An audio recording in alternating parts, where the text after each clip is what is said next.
Good morning, students. Welcome back to DVN online classes. As we have already continued with our first lesson of civics for class 6, that is diversity and discrimination.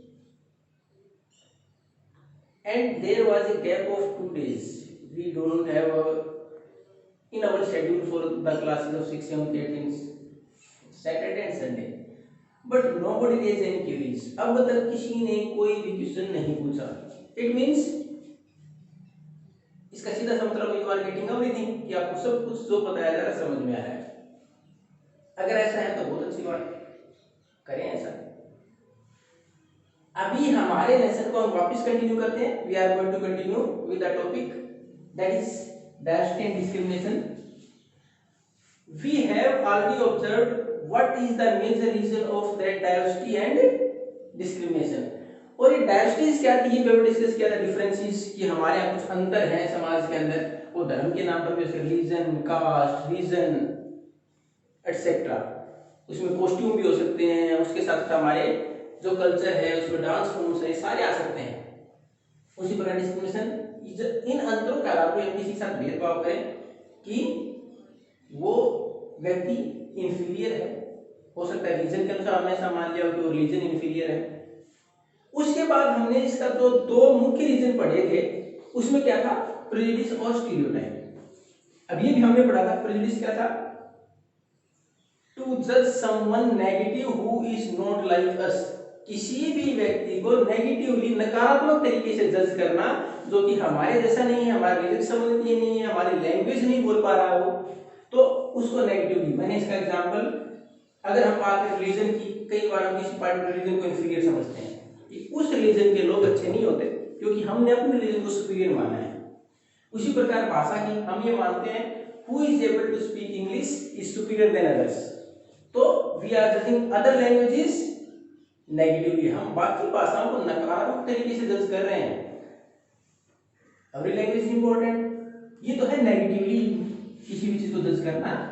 और stereotype क्या है, एक common identity regarding a particular group, एक common image बना लेना किसी भी समूह के बारे में. जैसे लास्ट क्लास में मैंने एग्जांपल दिया था बॉयज और गर्ल्स का, कि हम ये मानते हैं कि boys are strong and girls are not so strong as boys. दूसरा, गर्ल्स आर इमोशनल. उसके बाद मैंने मैथ्स का एग्जांपल दिया था, so many times we consider that girls are not so good in mathematics, boys are more. लेकिन ये सारे how these stereotypes develop, stereotype सारी डेवलप होती कैसे हैं? स्टीरियोटाइप सारी डेवलप होती हैं क्योंकि हमारे यहाँ हमारी जो भी कल्चर है, हमारी परंपराएं हैं, ट्रेडिशंस हैं, घर के अंदर हम जब आगे बढ़ते हैं तो हमें इस प्रकार से ऑब्जर्व करने को मिलती प्रैक्टिकली भी, and even we are told to do so. और हमें कहा भी जाता है आप इस प्रकार रिएक्ट करें क्योंकि आप लड़के हैं या लड़की हैं. जन्म के टाइम सारे बराबर होते हैं, लड़का है लड़की है. लेकिन जब उसके बाद मैंने एक एग्जाम्पल छोटा सा, कि हम ये मानते हैं कि लड़के मजबूत होते हैं. तो इसके लिए आपको एक एग्जांपल ले, तो अगर आप घर में एक लड़के हैं और because of any reason you fell down, किसी कारण से, if you knocking down, strike down to a stone, हो सकता है कि पत्थर से ठोकर लगी हो, गिर गए हो. जैसे आप रोना स्टार्ट करते हैं तो आपको एक चीज बोली जाती है घर वालों की तरफ से, क्या लड़की की तरह रो रहा है. यानी आपके दिमाग में मानसिकता ये बन जाएगी कि रोना तो लड़कियों का काम है क्योंकि वो कमजोर होती हैं, लड़के मजबूत होते हैं, उनको रोना नहीं चाहिए. अब उसी प्रकार घर में अगर लड़के और बहुत ज्यादा चंचल है, बहुत सारी एक्टिविटीज हैं इस प्रकार की, तो उसमें क्या होता है कि हमारे यहाँ आपको छत के ऊपर चढ़ना, पेड़ों के ऊपर चढ़ना, सारा दिन उछल कूद करते रहना, तो हम बोलते हैं लड़कों की तरह शरारत करती रहती है. तो हमने क्या माना, शरारत करना किसका काम है, लड़कों का काम है, लड़कियों का नहीं. तो ये हमने धीरे धीरे प्रैक्टिकली ऑब्जर्व किया, ये चीजें हमें बताई कि उसी प्रकार हमने व्यवहार को डेवलप कर लिया. इससे हमारे स्टीरियोटाइप डेवलप होती चली गई. अब उसमें एक छोटा सा ये होता है, कई बार आप लड़के तो हैं, गिर गए, चोट भी लगी है, रोने की इच्छा भी हो रही है लेकिन रो नहीं पा रहे हैं क्योंकि आपको ये बताया गया कि लड़के तो मजबूत, उनको रोना नहीं चाहिए. तो आप केवल जबरदस्ती रोने उस चीज को रोक रहे हैं. आपको तकलीफ हो रही है लेकिन आप रो नहीं पा रहे क्योंकि आपको लग रहा है कि लड़के मजबूत होते हैं, बाकी आपका मजाक उड़ाएंगे. तो ये है स्टीरियोटाइप. अब इनइक्वालिटी हमारे इनसे कैसे डेवलप होती है कि हम जिसको इन्फीरियर मानते हैं उसको किसी पार्टिकुलर काम को करने से रोक दें, ऐसा मानता है कि हमने धर्म को या फिर हमारे डिफरेंट जो भी हमारे कल्चर है उसके अनुसार किसी पार्टिकुलर को इन्फीरियर माना, लैंग्वेज को इन्फीरियर माना, तो उसके आधार पर हम किसी को पार्टिकुलर लैंग्वेज बोलने से रोक दें कि आप ये लैंग्वेज नहीं बोलेंगे, ये सही नहीं है, या फिर आप ये काम नहीं करेंगे, आपको काम करने से रोक दिया जाए, या फिर आपको कोई पार्टिकुलर एक्टिविटी में पार्टिसिपेट करने से रोक दिया जाए कि आप ऐसा नहीं कर सकते क्योंकि आपके अंदर ये क्वालिटी नहीं है। ये क्वालिटी किसी में होती है, हम उसके अनुसार हमने स्टीरियोटाइप डेवलप कर ली और फिर डिस्क्रिमिनेशन का कारण बनता है। इसमें एक इनइक्वालिटी और हमारे यहाँ, दैट इज ऑफ वेल्थ और इकोनॉमिक स्टेटस।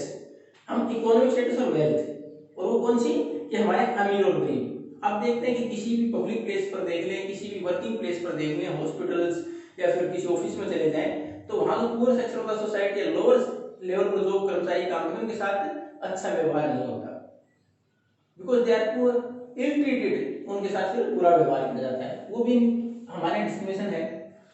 अब उसके बाद हमारा सबसे बड़ा रीजन जो भारत में है इस डिस्क्रिमिनेशन का, वो है कास्ट सिस्टम। अब कास्ट सिस्टम में हमने क्या माना, कुछ एक जातियों को प्रोफेशंस बहुत सारे हैं, कोई कारपेंटर का काम करे, कोई बार्बर का काम करता है, कोई टीचिंग का काम करता है, कोई लॉयर है, कोई बिजनेसमैन है, तो उसमें हमने क्या है अलग अलग जातियों में उनको डिवाइड कर दिया कि कौन सा काम करने वाले व्यक्ति कौन सी जाति में होंगे। तो उसी के अनुसार हमने सबसे ऊपर हमारी कास्ट की बात में लेटर एक सीढ़ी जैसे होती है ऊपर से नीचे, तो हमने सबसे ऊपर ब्राह्मण, उसके बाद क्षत्रिय, उसके बाद हमने चार, शुरुआत में हिस्ट्री में पढ़ा था, चार वर्ण में बांट दिया, और उसी के अनुसार who are going to do the work of cleaning, जो साफ सफाई का काम करते थे उनको हमने सबसे लोअर रैंक पर रखा और उनके साथ भेदभाव किया गया कि दीज आर इम्प्योर, ये शुद्ध नहीं है, ये खराब है, अच्छे नहीं है, तो उनके साथ इस कास्ट के नाम पर हमने भेदभाव किया। लेकिन हर बार रीजन ऐसा ही नहीं होता कि डाइवर्सिटी ही हो। कई बार हमने देखा है, हमारे मानसिकता यह है कि मुस्लिम लड़कियों को स्कूल नहीं भेजते, लेकिन जब पूरी स्टडी की उसमें तो पता चला कि उसका रीजन क्या है कि because most of the Muslims are from poor section. हमने केरला में इसका एग्जांपल देखा, केरला में स्कूल जल्दी नजदीक स्थापित कर दिए गए और 60% टीचर्स आर वुमेन, महिलाओं को 60% टीचर रखा गया, एक गुड रिजल्ट वाज देयर, अच्छा रिजल्ट आया और वहां कंटिन्यू जो लिटरेसी रेट है बढ़ी। इसका मतलब क्या था कि हमने इंफ्रास्ट्रक्चर को इस प्रकार डेवलप नहीं किया कि लड़कियों को शिक्षा मिल पाए, तो अलग अलग रीजन है। अब हमारे यहाँ इसके बाद इस कास्ट सिस्टम के डेवलप होने के बाद जो हुआ, आगे हम पढ़ेंगे हमारे पास कुछ एक वेल नोन पर्सनैलिटी जिनके साथ इस प्रकार डिस्क्रिमिनेशन हुआ और उन्होंने इसको आगे जाके जाहिर भी किया, हमारे साथ रिप्रेजेंट भी किया और उसके खिलाफ आवाज भी उठाई। उन पर्सनैलिटीज के बारे में we are going to read in the next class. Thank you.